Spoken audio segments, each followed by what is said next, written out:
It was 2 days before the Passover and the festival of unleavened bread. The chief priest and the scribes were looking for a way to arrest Jesus by stealth and kill him, for they said, "Not during the festival, or there may be a riot among the people." While he was at Bethany in the house of Simon the leper, as he sat at the table, a woman came with an alabaster jar of very costly ointment of nard, and she broke open the jar and poured the ointment on his head. But some were there who said to one another in anger, "Why was the ointment wasted in this way?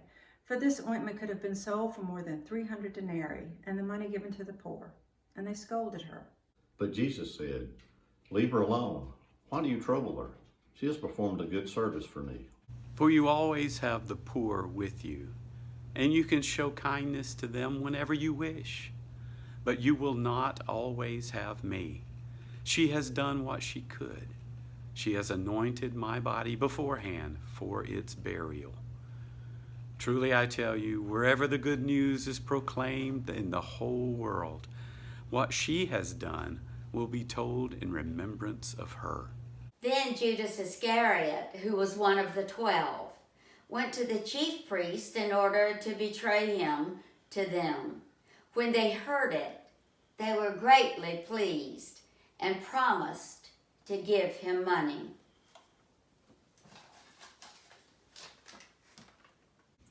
So he began to look for an opportunity to betray him. On the first day of unleavened bread, when the Passover lamb is sacrificed, his disciples said to him, "Where do you want us to go and make the preparations for you to eat the Passover?" So he sent two of his disciples, saying to them, "Go into the city, and a man carrying a water jar will meet you. Follow him, and wherever he enters, say to the owner of the house, 'The teacher asks, where is the guest room where I may celebrate the Passover with my disciples?' He will show you a large room upstairs, furnished and ready." Make preparations for us there. So the disciples set out and went to the city and found everything as he had told them, and they prepared the Passover meal. When it was evening, he came with the 12. And when they had taken their places and were eating, Jesus said, "Truly I tell you, one of you will betray me, one who is eating with me." They began to be distressed and to say to him one after another, "Surely not I." He said to them, "It is one of the 12, one who is dipping bread into the bowl with me. For the Son of Man goes as it is written of him. But woe to that one by whom the Son of Man is betrayed. It would have been better for that one not to have been born." While they were eating, he took a loaf of bread, and after blessing it, he broke it, gave it to them, and said, "Take, this is my body." Then he took a cup, and after giving thanks, he gave it to them, and all of them drank from it. He said to them, "This is my blood of the covenant, which is poured out for many. Truly I tell you, I will never again drink of the fruit of the vine until that day when I drink it new in the kingdom of God." When they had sung the hymn, they went out to Mount Olives. And Jesus said to them, "You will all become deserters, for it is written, I will strike the shepherd, and the sheep will be scattered. But after I am raised up, I will go before you to Galilee." Peter said to him, "Even though all will become deserters, I will not." Jesus said to him, "Truly I tell you, this day, this very night, before the cock crows twice, you will deny me 3 times. But he said vehemently, "Even though I must die with you, I will not deny you." And all of them said the same. They went to a place called Gethsemane, and he said to his disciples, "Sit here while I pray." He took with him Peter and James and John, and began to be distressed and agitated. And he said to them, "I am deeply grieved, even to death. Remain here and keep awake." And going a little farther, he threw himself on the ground and prayed that, if it were possible, the hour might pass from him.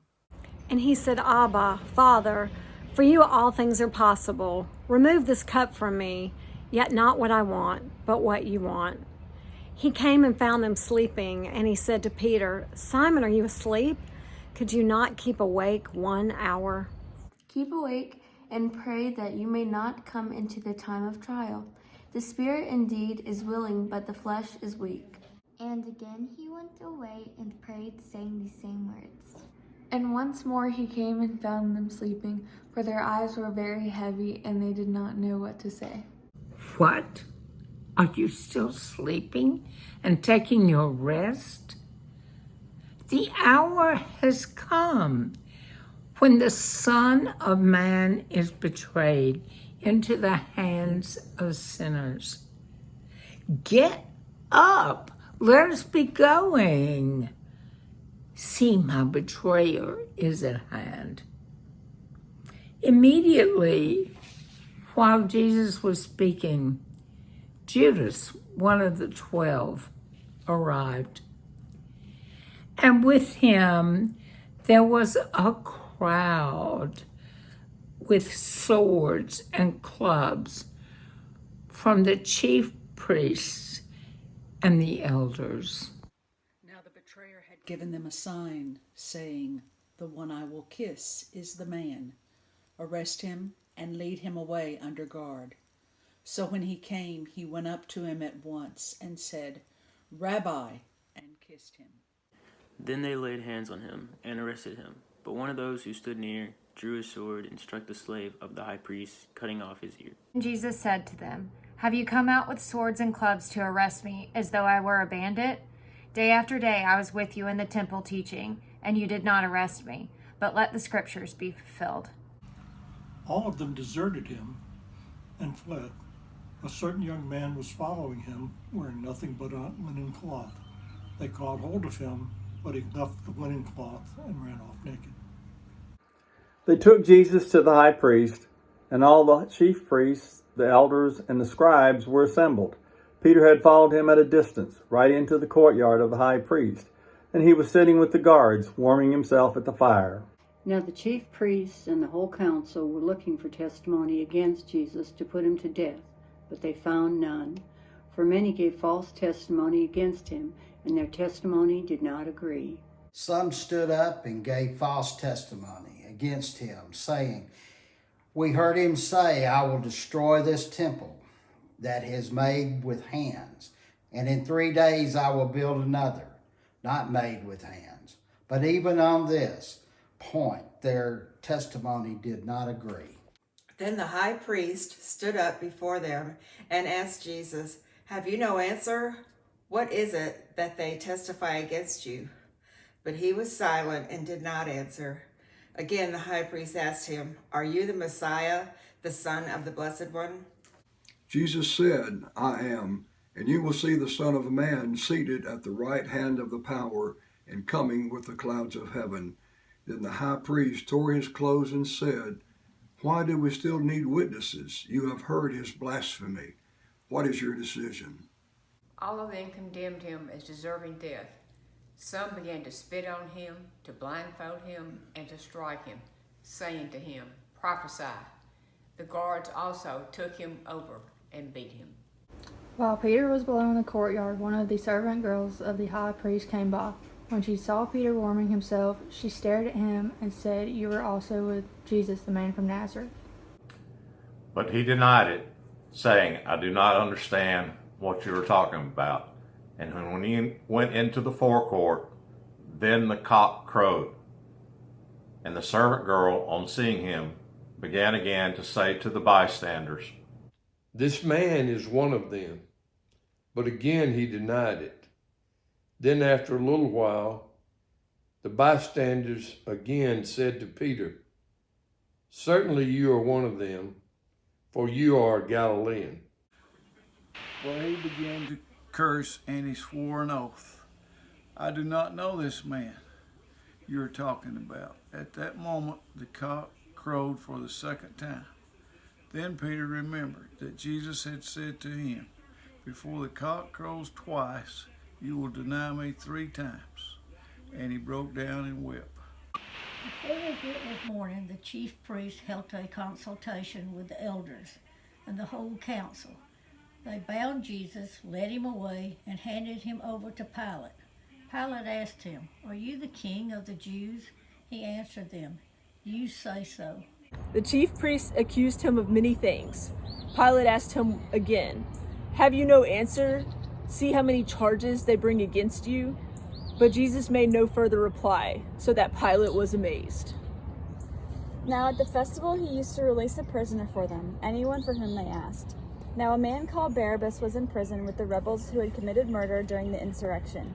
So the crowd came and began to ask Pilate to do for them according to his custom. Then he answered them, "Do you want me to release for you the king of the Jews?" For he realized that it was out of jealousy that the chief priests had handed him over. But the chief priests stirred up the crowd to have him release Barabbas for them instead. And Pilate said to them, "What do you wish me to do with the man you call the king of the Jews?" Shouted back, "Crucify him." Pilate asked them, "Why? What evil has he done?"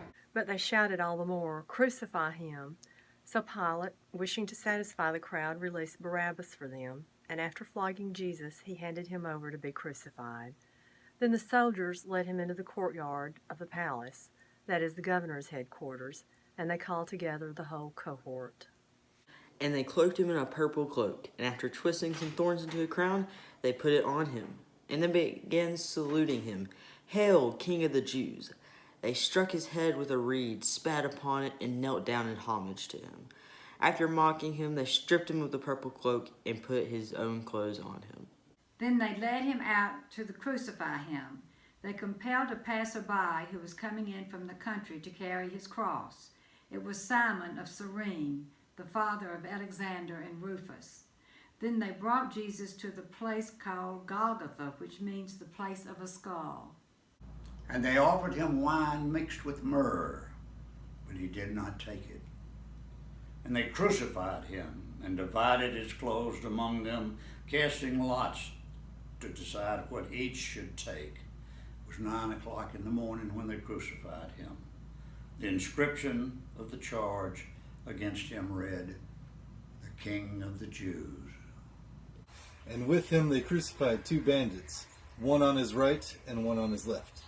Those who passed by derided him, shaking their heads and saying, "Aha! You who would destroy the temple and build it in 3 days, save yourself and come down from the cross."